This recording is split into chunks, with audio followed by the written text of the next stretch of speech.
Hey everyone! Today we're going to talk about making career changes and is it right for you? I think it's going to be really interesting. Welcome to Invincible Innovation Live Show. I'm so glad that you're here. I'm Mazor, Kario, Product Innovation and Value Creation Expert, and I'll be your host. And today I have a very special guest. Hi, Jean. Hi. Jean Thank you for having Retief. me. Yeah, so my guest is Jean Retief, and she's the author of the FIGGI Life blog and founder of FIGGI Beauty. Thank you for being with me. And we're live on LinkedIn, YouTube, and Facebook, and you're so invited to join the discussion and ask questions. And now we can start. Could you tell us a bit about the change that you've been doing in your career, and how did you know it if it was the right move for you? Yeah. Gosh, I've been thinking about this question and Mhm. I could give the answer that I think most people would want to know, which is like, "Oh, you just know and it's a feeling and you listen to your guts and all that nonsense," but that's not the truth. Okay, so what is the truth? For me, deciding to make this career change was brutal. It was excruciatingly difficult. It was terrifying. It was really like a breaking apart and coming back together. I think my situation was maybe a little different because I wasn't coming from a space where I hated my job and I didn't want to go to my job. I fought tooth and nail for this consultancy.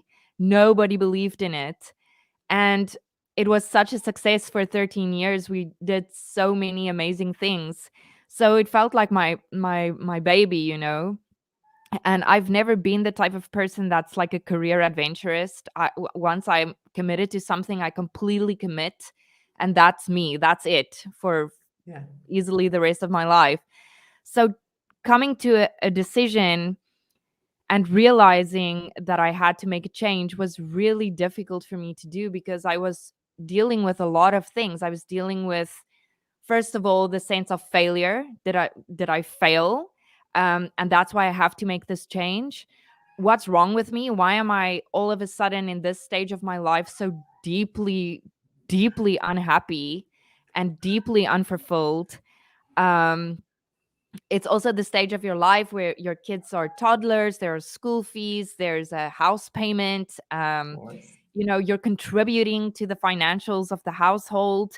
So all of these things came together, and it was this amalgamation of of all of these things, of all of these tornadoes, the Yeah. storm. And I had to make a decision to see if this is really where I still needed to be, because I felt with Calibrix I wasn't achieving or I wasn't doing what I set out to do anymore in the beginning.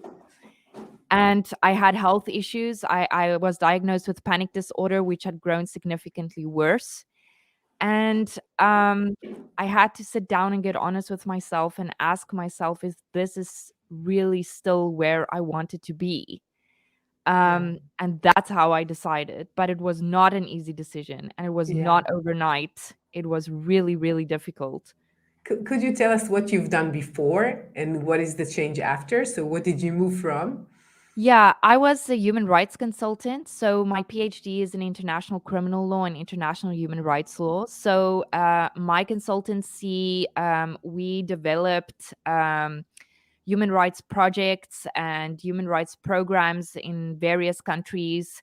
We also did a lot of crisis management when that was called upon, project management, team management, and we helped NPOs a lot in terms of managing their finances, getting funding, making their Mm, programs a success.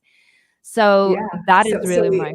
it's now even more surprising because most people would say, okay, I'm looking for something with meaning that would contribute to the world. And you already had that at that aspect, right? Yeah, that's true. But you know what came with that, and I didn't realize, is extremely taxing emotional job. And I had my own personal background, which I think led me to human rights, with a lot of things that I didn't deal with personally, and it came back to haunt me. So Mm, dealing with people's raw emotions like that on a daily basis, seeing the things that you do, the excruciating travel schedule, you're always on a plane, you're always sleeping in some dingy place. It's just it got to be too much. And unfortunately, with all of the politics surrounding human rights and the bureaucracy and the tape, you know, you're so stuck in that bubble that you never get out of it to try and actually help the people that need the help. Yeah. So, I needed to make a choice. Was I going to still fight this battle, or was I going to use my background and what I had and employ it in a different way where I felt I could make more of an impact and more Yeah. of a change? So it's even more what you're describing right now because it's your PhD is in that specific profession, Yeah. and it's a really hard decision. And today, tell us what you're doing today. So what the change is.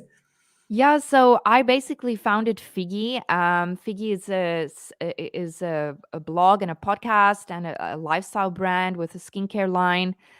Um, but FIGGI is really and was born and is meant for every woman like me.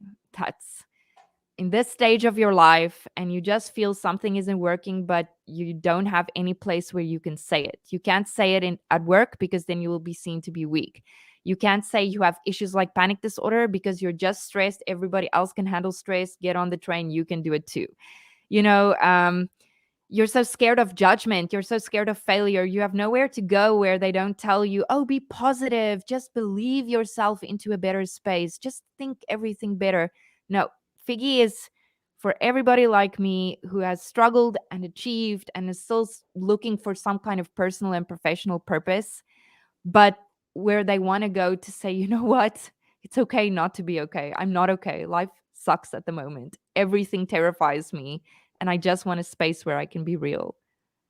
Yeah. So how did you come from this very specific position to something which is like first it's outside of the system, it's self-employed, it's being your own business, it's doing something which is more like a lifestyle, which is very different than human rights. Yeah.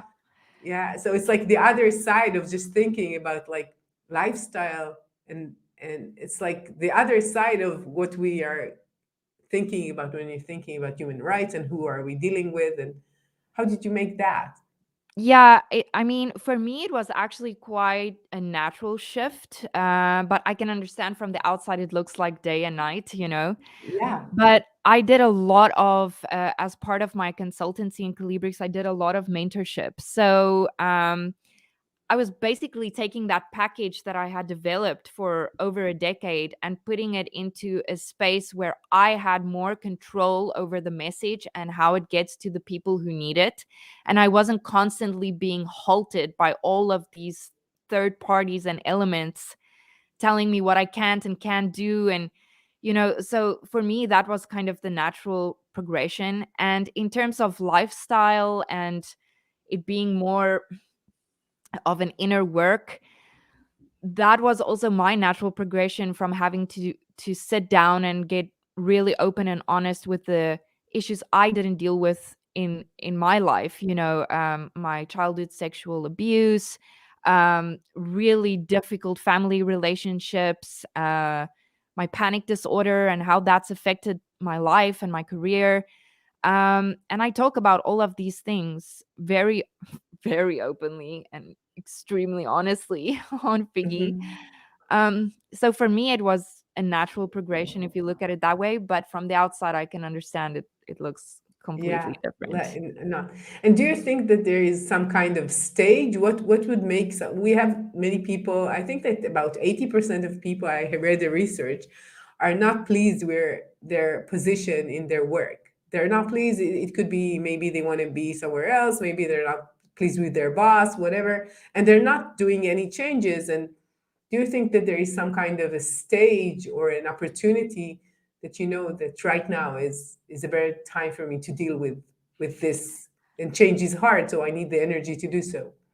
Yeah, I think that's for me kind of a two lane answer. First is there's a difference between being completely uh, there's a difference between absolutely knowing an unhappiness within yourself that you need to change and having an unhappiness with an outside event. Like, for example, you're unhappy in your job, you want to change your